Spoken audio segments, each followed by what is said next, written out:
Queridos hermanos, iniciamos la lección divina de este día martes 16 de abril, martes de la tercera semana del tiempo de Pascua.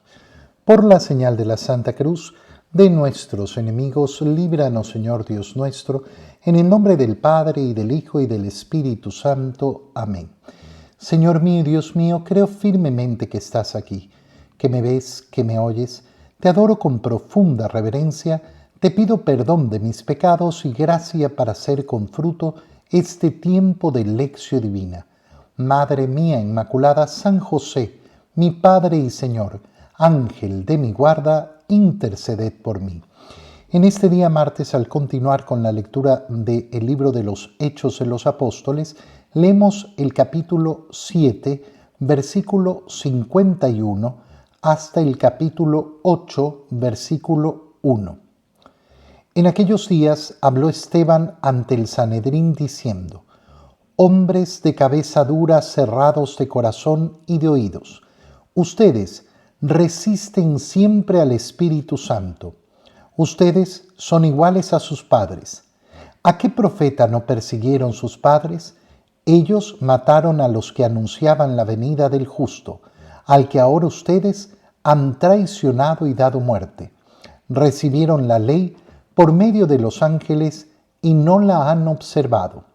Al oír estas cosas, los miembros del Sanedrín se enfurecieron y rechinaban los dientes de rabia contra él. Pero Esteban, lleno del Espíritu Santo, miró al cielo, vio la gloria de Dios y a Jesús, que estaba de pie a la derecha de Dios, y dijo: estoy viendo los cielos abiertos y al Hijo del Hombre de pie a la derecha de Dios. Entonces los miembros del Sanedrín gritaron con fuerza, se taparon los oídos y todos a una se precipitaron sobre él. Lo sacaron fuera de la ciudad y empezaron a apedrearlo. Los falsos testigos depositaron sus mantos a los pies de un joven llamado Saulo. Mientras lo apedreaban, Esteban repetía esta oración: Señor Jesús, recibe mi espíritu. Después se puso de rodillas y dijo con fuerte voz: Señor, no les tomes en cuenta este pecado. Diciendo esto, se durmió en el Señor, y Saulo estuvo de acuerdo en que mataran a Esteban. Palabra de Dios.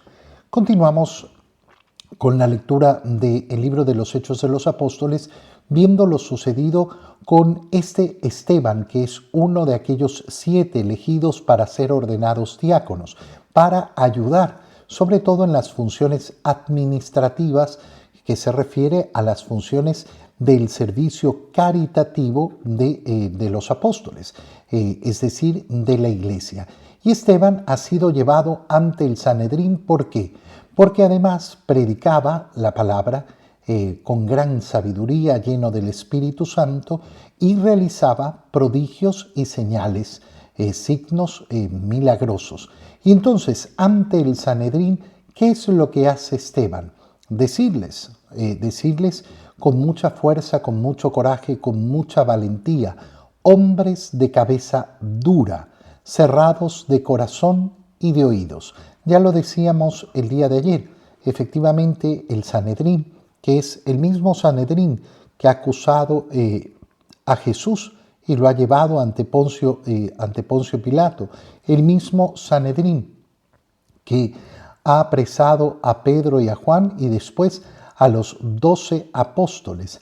¿Qué está haciendo ahora? Endureciendo como siempre su corazón. Se nos muestra una y otra vez cómo este grupo de hombres, que debían ser mucho más sensatos, mucho más justos, actúan de manera contraria. ¿Y qué es lo que impera en estos hombres? Siempre su propio interés.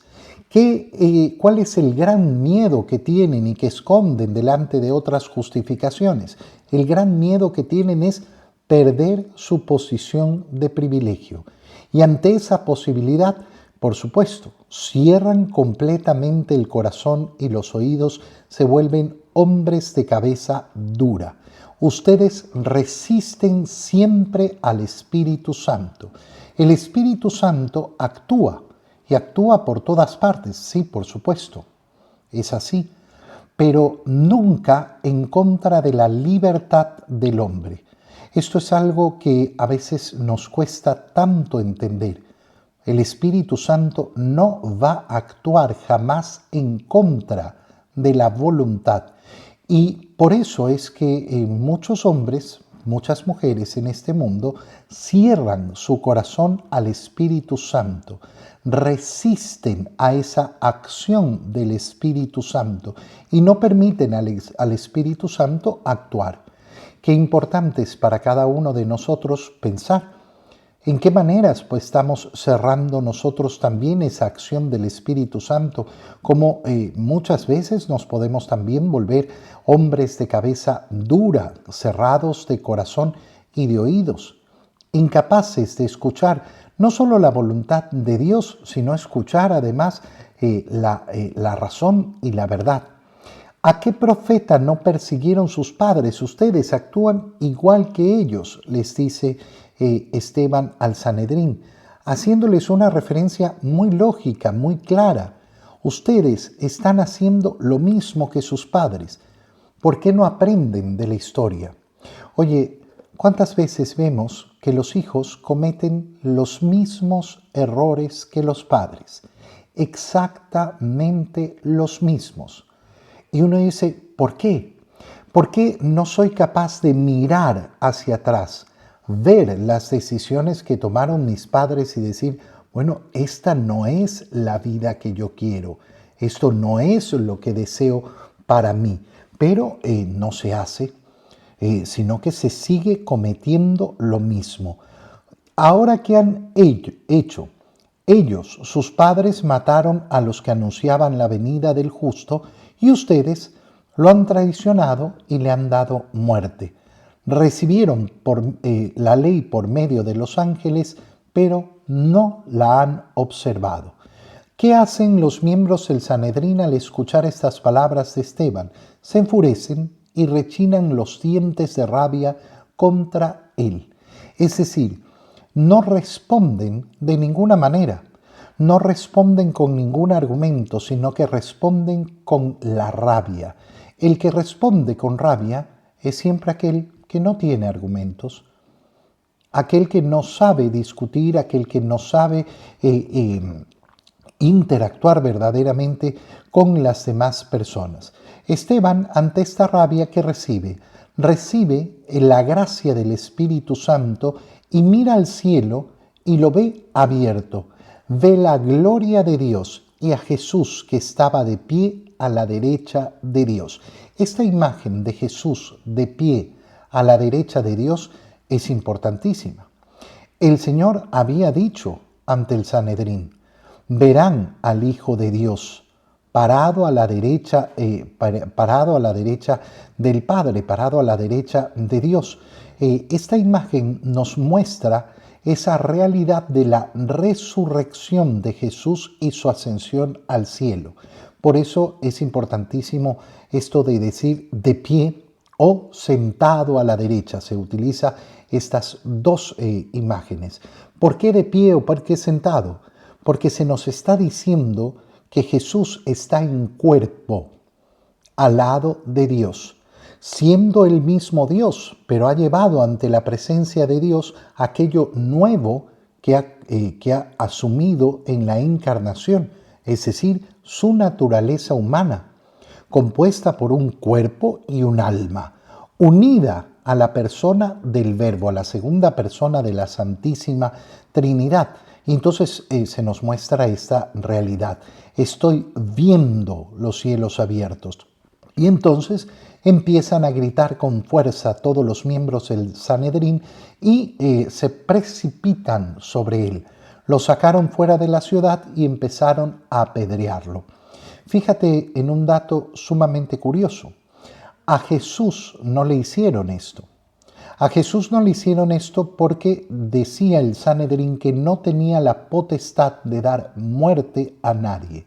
Poncio Pilato les dijo, vayan y arreglen este tema ustedes. Si no es un tema de justicia romana, es un tema de su religión. No, nosotros no estamos autorizados a dar muerte a nadie. Tan llenos de rabia están en este momento que no les importa. No les importa cometer algo que no podían realizar esta acción. Y entonces comienzan a apedrear a Esteban. Mientras lo apedrean, Esteban repetía esta oración: Señor Jesús, recibe mi espíritu. Este que es el protomártir de la iglesia, el primer mártir de la iglesia, ¿cómo muere? Exactamente como Jesús, con dos acciones clarísimas. Primero muere haciendo oración, igual que Jesús, poniéndose en las manos del Señor.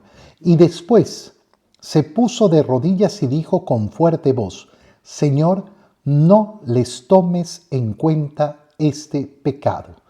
Las mismas palabras que ha pronunciado Jesús antes de morir en la cruz. No les tengas en cuenta este pecado porque no saben lo que hacen. Es importantísimo cuando queremos caminar el camino del perdón, pasar por esto, pasar por esta declaración de decir: yo no tengo nada que reclamar al otro. El otro no me debe nada. Lo libero de su culpa, lo libero de su carga. No me debe nada. Si yo no soy capaz de pronunciar estas palabras, entonces, claro, nunca voy a alcanzar verdaderamente el perdón. En el Evangelio, continuamos la lectura del Evangelio de San Juan, capítulo 6, versículos 30 al 35. En aquel tiempo, la gente le preguntó a Jesús: ¿qué signo vas a realizar tú para que lo veamos y podamos creerte? ¿Cuáles son tus obras? Nuestros padres comieron el maná en el desierto. Como está escrito, les dio a comer pan del cielo. Jesús les respondió: yo les aseguro, no fue Moisés quien les dio pan del cielo. Es mi Padre quien les da el verdadero pan del cielo, porque el pan de Dios es aquel que baja del cielo y da la vida al mundo. Entonces le dijeron: Señor, danos siempre de ese pan. Jesús les contestó: yo soy el pan de la vida. El que viene a mí no tendrá hambre y el que cree en mí nunca tendrá sed. Palabra del Señor. Nos introducimos ya propiamente en este capítulo 6 al tema del pan de vida. Desde el día sábado que iniciamos la lectura del capítulo 6 del Evangelio de San Juan, estamos repitiendo que es el capítulo que nos habla de esa doctrina del pan de vida, es decir, de la doctrina de la Eucaristía. Así como el capítulo 3 nos ha hablado de la doctrina del bautizo, el capítulo 6 nos explica la profundidad de lo que significa la comunión, de lo que significa la Eucaristía. La multitud que ha estado en la multiplicación de los panes ha atravesado parte de ella hacia Cafarnaúm en las barcas que han llegado. Han encontrado a Jesús. Señor, ¿dónde estabas? Te estábamos buscando. Y Jesús les ha dicho: ustedes me buscan ya no como ayer, porque han visto los signos, sino que me están buscando. ¿Por qué? Porque han comido y se han saciado de aquellos panes. Trabajen por el verdadero pan, ese pan que no es para este mundo, sino para alcanzar la vida eterna. Entonces, continuamos en esa interacción de esa gente que ha venido de la multiplicación de los panes y le preguntan a Jesús: ¿qué signo vas a realizar tú para que lo veamos y podamos creerte? ¿Cuáles son tus obras? Nuestros padres comieron el maná en el desierto, les dio a comer pan del cielo. Fíjate qué importante es. ¿Por qué? Porque el Señor les acaba de decir: oigan, ustedes me están buscando solo porque se saciaron ayer y quieren seguirse saciando hoy. Están preocupados solamente por ese pan para este mundo, es decir, lo temporal. No están preocupados de lo eterno, que es lo verdaderamente importante. Bueno, ¿qué tenemos que hacer? Tienen que creerme a mí. tienen que creerle a aquel que Dios ha enviado. Bueno, pero para creerte, ¿qué signo vas a realizar? ¿Y qué le están diciendo al final? El signo de Moisés fue darle de comer con el maná. Les dio a comer pan del cielo. Entonces lo que le están diciendo en definitiva es, danos otra vez a comer del pan. Danos otra vez alimento. Sacia nuestro estómago. Es decir, no logran salir solo de esa preocupación temporal. Cuando no logramos salir de esas preocupaciones temporales, entonces, claro, nunca podemos entender las realidades altas, nunca podemos entender las realidades espirituales y nunca podemos poner nuestra esperanza donde debe estar. Y por eso tantas personas en este mundo viven atrapadas solo en las esperanzas de este mundo. ¿Qué les dice Jesús?